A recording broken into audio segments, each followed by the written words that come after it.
Madhopur सारणा road 4.77 किमी जे रोडटा totally शोचनीय अवस्था अच्छी। 5 वर्ष आदि बाबू चेयरमैन ही रही कौन करनी आगू चलतु तुम रोड देख।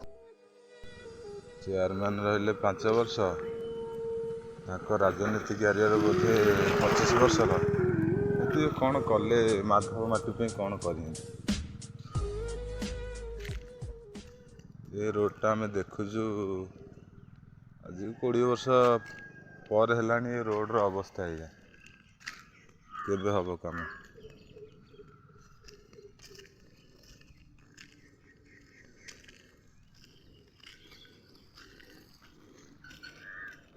पूरा सारणा जाए जो देखिए पूरा सारणा जाए एमती पूरा रोड अवस्था आज को